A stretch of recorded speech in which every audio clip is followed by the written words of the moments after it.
Hello friends, welcome to Joy academy চ্যানেলে তোমাদের সকলকে স্বাগত। ফ্রেন্ডস, আজকের ক্লাসে ইতিহাসের বাছাই করা প্রশ্নোত্তর নিয়ে আলোচনা করব। এই প্রশ্নগুলি সমস্ত কম্পিটিটিভ পরীক্ষার জন্য খুবই গুরুত্বপূর্ণ। WBP constable, KP constable, WBP SI, WBPSC clerkship, SSC MTS সমস্ত পরীক্ষার জন্য খুবই গুরুত্বপূর্ণ। তাই তোমরা সকলেই ক্লাসটি প্রথম থেকে শেষ পর্যন্ত দেখবে এবং ক্লাসটি ভালো লাগলে অবশ্যই লাইক কমেন্ট করে জানাবে। তো চলো আজকের ক্লাস শুরু করা যাক। তো দেখো, আজকের প্রথম প্রশ্ন, কুইক সিলভার কার ছদ্মনাম ছিল? এই প্রশ্নের সঠিক উত্তর option B, Chandrashekhar Azad. Quicksilver Chandrashekhar আজাদের ছদ্মনাম ছিল। এর পাশাপাশি দেখো, গ্রন্থকীট তারাপদ রায়ের ছদ্মনাম, বীরবল প্রমোদ চৌধুরীর ছদ্মনাম, কালকুট সমরেশ বসুর ছদ্মনাম, যাযাবর বিনয় মুখোপাধ্যায়ের ছদ্মনাম, মৌমাছি বিমল ঘোষের ছদ্মনাম, পরশুরাম রাজশেখর বসুর ছদ্মনাম, কাফি খাঁ প্রফুল্ল লাহিড়ীর ছদ্মনাম। পরীক্ষার জন্য খুবই গুরুত্বপূর্ণ। নেক্সট দেখো 2 নম্বর, আর্য সমাজের প্রতিষ্ঠাতাকে গুরুত্বপূর্ণ একটি প্রশ্ন। এই প্রশ্নের সঠিক উত্তর অপশনে স্বামী দয়ানন্দ সরস্বতী। আর্য সমাজের প্রতিষ্ঠাতা হলেন স্বামী দয়ানন্দ সরস্বতী। আর্য সমাজের প্রতিষ্ঠা হয় 1875 সালে বোম্বেতে। এর পাশাপাশি দেখো, আত্মীয় সভা প্রতিষ্ঠা করেন রাজা রামমোহন রায় এবং আত্মীয় সভা প্রতিষ্ঠা হয় 1815 সালে। প্রার্থনা সমাজ প্রতিষ্ঠা করেন আত্মারাম পাণ্ডুরঙ্গ এবং প্রার্থনা সমাজ প্রতিষ্ঠা হয় 1866 সালে।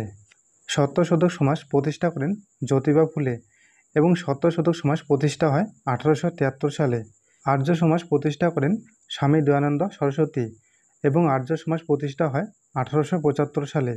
তত্ত্ববোধিনী সভা প্রতিষ্ঠা করেন দেবেন্দ্রনাথ ঠাকুর এবং তত্ত্ববোধিনী সভা প্রতিষ্ঠা হয় 1839 সালে। এশিয়াটিক সোসাইটি প্রতিষ্ঠা করেন স্যার উইলিয়াম জোন্স এবং এশিয়াটিক সোসাইটি প্রতিষ্ঠা হয় 1784 সালে। পরীক্ষার জন্য খুবই গুরুত্বপূর্ণ। নেক্সট দেখো 3 নম্বর, নাট্যাভিনয় নিয়ন্ত্রণ আইন কবে প্রবর্তিত হয়? গুরুত্বপূর্ণ একটি প্রশ্ন। এই প্রশ্নের সঠিক উত্তর অপশনে 1876 সালে। নাট্যাভিনয় নিয়ন্ত্রণ আইন প্রবর্তিত হয় 1876 সালে। নেক্সট দেখো 4 নম্বর, নিম্নলিখিত ব্যক্তিগুলির মধ্যে কে 3টি গোলটেবিল বৈঠকে অংশগ্রহণ করেন? এই প্রশ্নের সঠিক উত্তর অপশন ডি, বি.আর. আম্বেদকর। এর পাশাপাশি মনে রাখবে, মহাত্মা গান্ধী দ্বিতীয় গোলটেবিল বৈঠকে অংশগ্রহণ করেন। নেক্সট দেখো 5 নম্বর, খানোয়ার যুদ্ধ কবে সংগঠিত হয়? খানোয়ার যুদ্ধ কবে সংগঠিত হয়? এই প্রশ্নের সঠিক উত্তর অপশন সি, 1527 সালে। খানোয়ার যুদ্ধ সংগঠিত হয় 1527 সালে। এর পাশাপাশি দেখো, হলদিঘাটের যুদ্ধ হয় 1576 সালে, পলাশির যুদ্ধ হয় 1757 সালে, বিদরের যুদ্ধ হয় 1759 সালে, বন্দিবাসের যুদ্ধ হয় 1760 সালে, বক্সারের যুদ্ধ হয় 1764 সালে, তালিকোটার যুদ্ধ হয় 1565 সালে। পরীক্ষার জন্য খুবই গুরুত্বপূর্ণ। নেক্সট দেখো 6 নম্বর, বিপ্লব দীর্ঘজীবী হোক উক্তিটি কার? এই প্রশ্নের সঠিক উত্তর অপশনে ভগৎ সিংহের। বিপ্লব দীর্ঘজীবী হোক উক্তিটি হলো ভগৎ সিংহের। নেক্সট দেখো 7 নম্বর, নিম্নলিখিতের মধ্যে কে ক্যাবিনেট মিশনের সদস্য ছিলেন না?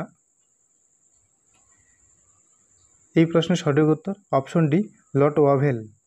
লর্ড ওয়াভেল ক্যাবিনেট মিশনের সদস্য ছিলেন না। Pethick Lawrence, A V Alexander, Stafford Cripps এই 3 জনেই ক্যাবিনেট মিশনের সদস্য ছিলেন। নেক্সট দেখো 8 নম্বর, সুভাষচন্দ্র বসু কবে ভারত ত্যাগ করেন? গুরুত্বপূর্ণ একটি প্রশ্ন। এই প্রশ্নের সঠিক উত্তর অপশন সি, 1941 সালে। সুভাষচন্দ্র বসু ভারত ত্যাগ করেন 1941 সালে। এর পাশাপাশি মনে রাখবে, সুভাষচন্দ্র বসু 1939 সালে ফরওয়ার্ড ব্লক গঠন করেন। নেক্সট দেখো 9 নম্বর, কংগ্রেসের ত্রিপুরী অধিবেশন কবে হয়? এই প্রশ্নের সঠিক উত্তর অপশন বি, 1939 সালে। কংগ্রেসের ত্রিপুরী অধিবেশন হয় 1939 সালে। নেক্সট দেখো 10 নম্বর, নীলদর্পণ নাটকটির রচয়িতা কে? গুরুত্বপূর্ণ একটি প্রশ্ন। এই প্রশ্নের সঠিক উত্তর অপশনে দীনবন্ধু মিত্র। নীলদর্পণ নাটকটির রচয়িতা হলেন দীনবন্ধু মিত্র। এর পাশাপাশি মনে রাখবে, নীলদর্পণ নাটকটির ইংরাজি অনুবাদ করেন মধুসূদন দত্ত। নেক্সট দেখো 11 নম্বর, কংগ্রেস সমাজতন্ত্রী দল কবে প্রতিষ্ঠা হয়? এই প্রশ্নের সঠিক উত্তর অপশন ডি 1934 সালে। কংগ্রেস সমাজতন্ত্রী দল প্রতিষ্ঠা হয় 1934 সালে। নেক্সট দেখো 12 নম্বর, ডন সোসাইটির প্রতিষ্ঠাতা কে? এই প্রশ্নের সঠিক উত্তর option B Satishchandra Mukherjee. Next দেখো 13 নম্বর, জাতীয় কংগ্রেস প্রতিষ্ঠার সময় ভাইসরয় কে ছিলেন? গুরুত্বপূর্ণ একটি প্রশ্ন। এই প্রশ্নের সঠিক উত্তর অপশন বি লর্ড ডাফরিন। জাতীয় কংগ্রেস প্রতিষ্ঠার সময় ভাইসরয় ছিলেন লর্ড ডাফরিন। এর পাশাপাশি দেখো ভারতের জাতীয় কংগ্রেসের প্রতিষ্ঠা হয় 1885 সালে। জাতীয় কংগ্রেসের প্রথম সভাপতি ছিলেন উমেশচন্দ্র বন্দ্যোপাধ্যায়। জাতীয় কংগ্রেসের প্রতিষ্ঠাতা ছিলেন এ.ও. হিউম। জাতীয় কংগ্রেসের প্রথম মহিলা সভাপতি ছিলেন অ্যানি বেসান্ত। জাতীয় কংগ্রেসের প্রথম ভারতীয় মহিলা সভাপতি ছিলেন সরোজিনী নাইডু। পরীক্ষার জন্য খুবই গুরুত্বপূর্ণ। নেক্সট দেখো 14 নম্বর, সুলভ সমাচার পত্রিকার সম্পাদক কে? এই প্রশ্নের সঠিক উত্তর অপশন এ কেশবচন্দ্র সেন। সুলভ সমাচার পত্রিকার সম্পাদক হলেন কেশবচন্দ্র সেন।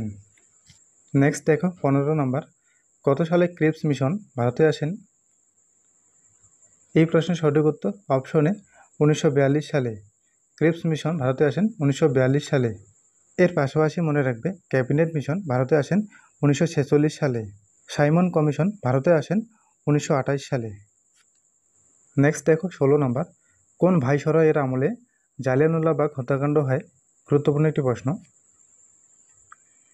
এই প্রশ্নের সঠিক উত্তর অপশন সি লর্ড চেমসফোর্ডের আমলে। জালিয়ানওয়ালাবাগ হত্যাকাণ্ড হয় লর্ড চেমসফোর্ডের আমলে। এর পাশাপাশি মনে রাখবে জালিয়ানওয়ালাবাগ হত্যাকাণ্ড হয় 1919 সালে পাঞ্জাবের অমৃতসরে। নেক্সট দেখো 17 নম্বর, 1857 সালের বিদ্রোহে অযোধ্যায় নেতৃত্ব দিয়েছিলেন কে? গুরুত্বপূর্ণ একটি প্রশ্ন। এই প্রশ্নের সঠিক উত্তর অপশন বি বেগম হজরত মহল। 1857 সালের বিদ্রোহে অযোধ্যায় নেতৃত্ব দিয়েছিলেন বেগম হজরত মহল। নেক্সট দেখো 18 নম্বর, কুকা আন্দোলন কোন রাজ্যের সঙ্গে সম্পর্কিত? সঠিক উত্তর অপশন সি পাঞ্জাব। কুকা আন্দোলন পাঞ্জাব রাজ্যের সঙ্গে সম্পর্কিত। নেক্সট দেখো 19 নম্বর, জীবক কে ছিলেন? জীবক কে ছিলেন? সঠিক উত্তর অপশন ডি চিকিৎসক। জীবক ছিলেন একজন চিকিৎসক। জীবক ছিলেন বিম্বিসারের একজন চিকিৎসক। নেক্সট দেখো 20 নম্বর, কবিরাজ নামে ভূষিত হয়েছিলেন কে? সঠিক উত্তর অপশন এ সমুদ্রগুপ্ত। এর পাশাপাশি মনে রাখবে সমুদ্রগুপ্ত ভারতের নেপোলিয়ন নামেও পরিচিত ছিলেন। বিম্বিসার শ্রেণিক উপাধি নিয়েছিলেন। অশোক চণ্ডাশোক নামে পরিচিত ছিলেন। মহাপদ্ম নন্দ দ্বিতীয় পরশুরাম উপাধি নিয়েছিলেন। ফ্রেন্ডস, এই ছিল আজকের ক্লাসের গুরুত্বপূর্ণ প্রশ্ন উত্তর। তো আজকের ক্লাসটি তোমাদের কেমন লাগলো অবশ্যই কমেন্ট বক্সে কমেন্ট করে জানাবে এবং চ্যানেলে নতুন হলে অবশ্যই চ্যানেলটি সাবস্ক্রাইব করে পাশে থাকা বেল আইকন অল করে রাখবে।